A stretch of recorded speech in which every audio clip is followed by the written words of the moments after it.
Ganda ng mata niya, oh, blue blue. Ewan ko sa video kung makita pero blue blue yung mata niya, eh, no? Lupit, oh. Belgian tapos blue yung mata. Ayan, oh.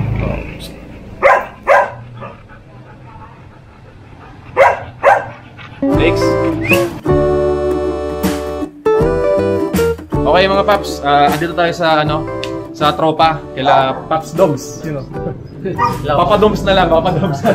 Ano to, tropa to ni shoutout mo si Jamal. Shoutout kay James. Kamusta na? Yun. Kaya ako siya nakilala mga paps dahil sa rin sa pet shop, bumibili siya. And ito nga, actually yung unang bumili, yung tita mo eh. Tita mo ba yun? Ay hindi, siya yung may-ari, pinsan ko. Ah, pinsan mo. Si Ate Cheryl. Ito yung niya, yung anong tawag ito? Beluski o Belaski. Belaski? Parang Belaski. Oo, Belgian Husky. Ganda ng niya katawan ha, tsaka coat. Bilog na bilog, oh. Ilang na to, Paps? Ilang months na to? Saka 3 months niya lang nung 29. Yung katawan niya, Belgian. Blue eyes ba siya? Oo. Ayun, dalawang mata, blue eyes, oh. Dito. Come here. Dapat pala, binared mo na lang si Tyler.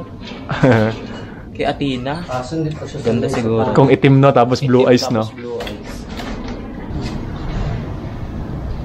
Parang bigat niya, ha? Ilan? 3 months? 3 months. Kapal, ganda. Ang likot niya. Anong pangalan niya? Flakes. Flakes. Lalaki, no? Lalaki.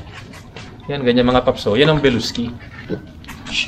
Pero actually kasi, kapag naman nag-breed ka nag-cross ka ng Belgian tsaka Husky, hindi naman kasi lahat ganyan ang kakalabasan eh.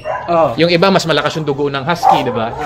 Yung may kapatid siya, pure black yung mata. Oo, pero yung katawan Husky.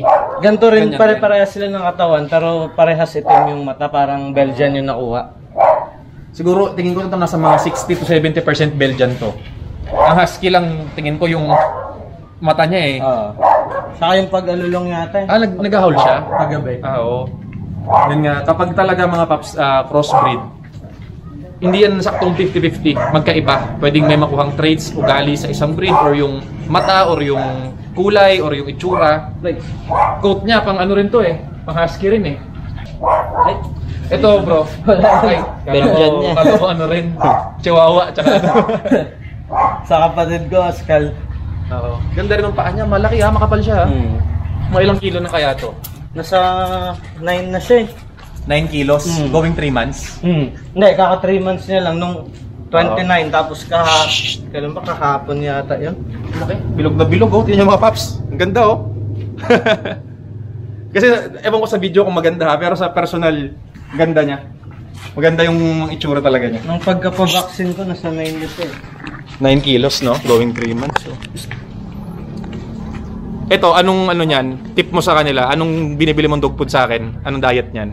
Special dog. Ayan, no? Siyempre, Solid. Quality talaga, no? Quality. Makikita mo talaga sa itsura ng aso. Sobrang likot niya talaga, no? Hyper.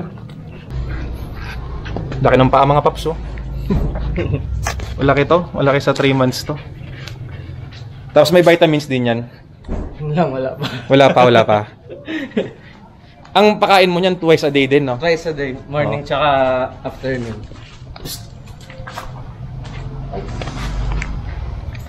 Ulit na. Flex. Bait siya, oh. Pag-awak siya, okay. Mabait siya eh. Ganda ng mata niya, oh. Blue blue. Ewan ko sa video kung makita, pero blue blue yung mata niya, eh, no? Lupit, oh. Belgian tapos blue yung mata. Shepherd ka. Oo nga, eh, no? Para siyang working line na German Shepherd na blue yung eh. Malaki. Kapal din pati. Laki ng ulo. Actually mga paps, ako nung nag-breed ako dati, from nag-start kumain yung mga puppy ko na pure Belgian, special dog talaga yung binibigay ko. Talagang quality ng special dog.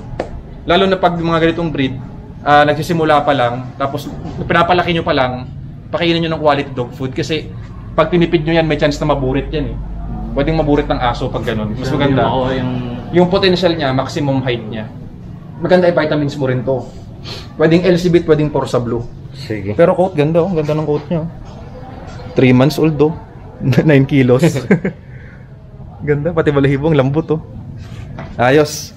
So, siguro after mga ilang months, update natin, no? Sige. Okay, ngayon 9 kilos siya, oh. Ganyan na siya kalaki, 3 months. Okay. Thanks, Papa Doms. Thank you.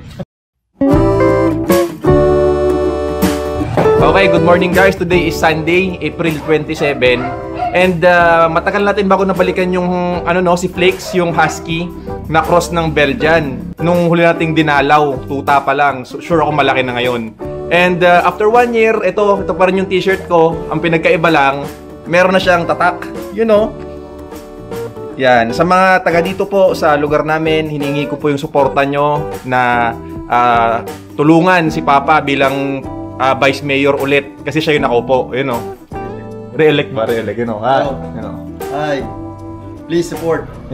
Please support. Yan. Sa mga taga San Jose po, tatay ko po yan, si Vice Mayor. Suportahan nyo po siya kasi nagtatrabaho ng ayos yan at mabait yan. Okay, let's go! So, dito na tayo ngayon kila Pops Doms, What's up? Ito na siya, Pogi, Next. Para siyang wolf na alam mo 'yon, Belgian na blue yung mata. Kung ma-search mo yung tol, yung Agouti na Belgian, ay husky na Agouti lines. Para siyang ganun, Agouti. Ano muna? Next. Ito rin yung maliit dati na kasama natin sa vlog. Hindi na rin lumaki. Maliit pa rin. Next.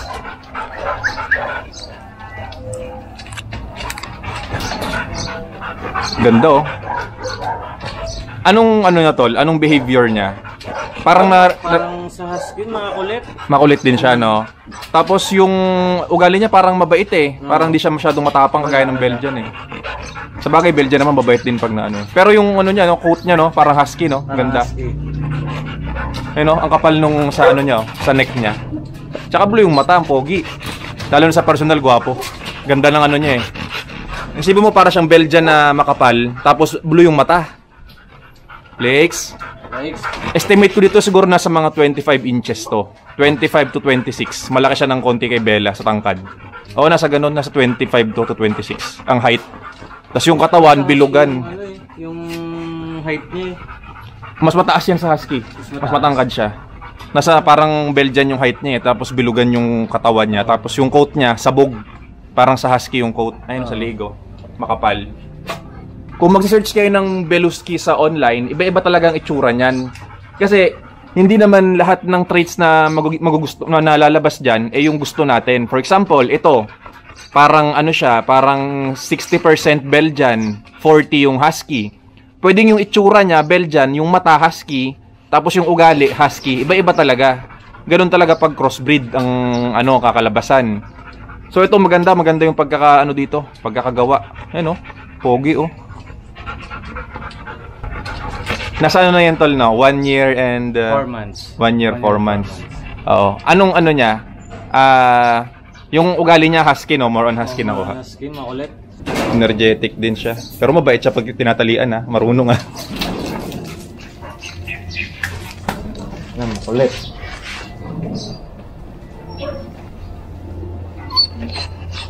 Flex. Tingnan dito, Flex. Sa ibang tao tol nakakapitan yan. Kala tita, rin? Try mo ya. Pinama. Ganda niya, parang working line na German Shepherd yung katawan niya, tsaka kulay. Sable. Yun nga, nakikita ko yung German sa German Shepherd yan. German Shepherd na working line yung katawan niya, tas yung mukha niya, yung niya, mukhang husky yung mukha niya, tsaka mata.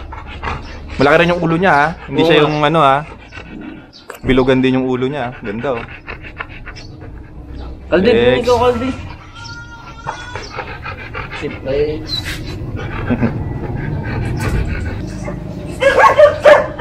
Maganda dito kahit sino, hindi siya yung matapang kahit kanino, gusto siya hawakan siya. Oo. Pero sa bahay nyo, pag dito, matahol naman siya pag may mga tumatahol siya. Parang pwede rin siyang guard dog, pag may ibang tao. Pag may lalo pag pag yung pag ibang aso na hindi niya nakikita dito sa tinatahulan din. Tinatahulan niya. Pero pag sa labas, wala naman. Pag nakakulong lang siya yun. Iba yung pagka-blue ng mata niya Parang medyo maputi na no? Oo. Pogi Legs. Hindi ko na-expect na magba-block siya ng ano eh, magda-dark siya eh. Oo. Yung unang punta mo, ya. Oh. Pero ito, 'di ba, sa akin mo binibili yung dog food. Anong dog food niyan? Doggy beef. Oh, doggy beef. Solid. Wala kayo kuya. Doggy beef din ang gamit ko eh. Ito mga paps, tignan niyo yung quote niya. Ano yan, doggy beef. Shout out dun sa tropa din kay Mark Acenas. Ano siya, golden retriever din ng aso. Doggy beef din. Maganda naman yung coat tsaka yung katawan ng aso. Kasi ang nagandahan ko sa doggy beef, hindi mabaho yung tae. Tsaka umuokay naman yung katawan, buwibilog. Then yung hindi siya nag-allergy basta-basta sa coat eh. Maganda sa coat sa aso eh. Wala, hindi na siya. Kapitan natin mga bakes. Whoop. Good boy. Ganda ng coat eh oh. Ang laki oh. Laki siya. Tsaka maganda katawan. Bulk siya, maganda yung bones niya.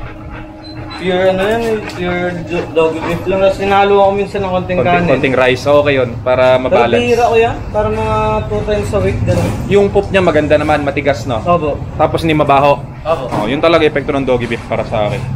Yun talagang ano ko dyan, napapansin ko. Buntot niya, husky rin yung buntot niyan. Husky. Pero kulay, Peljan, yun ang maganda. Peljan, yun nga. Actually maganda yung pagkaka-combination sa kanya eh. Yung mga kapatid niya, ano itsura? Ganito rin ang kulay. Ganyan din ang kulay. Tapos may isa lang na iba na kulay gray, parang sa husky. Ah, great. Pero yung mga blue eyes din, Blue kapatid. eyes, ganitong kakulay niya, kaso babae. Blue eyes din. Blue eyes din. Tapos yung gray, yung isa ay blue, yung isa black. Ah, okay. Sky-eyed pala, no? Nag-ano na siya. Gusto na mag-stud eh. Nag-hotdog Pag na eh. nakikita niya to lagi. Babae ba to? Oo. Kaya pag minsan, sabi ko, feeling ko pag nag-hit nga to, naamoy niya siguro. Oo, naamoy yan. Ayaw kumain, ang hirap pakainin. Normal yan, ganyan talaga.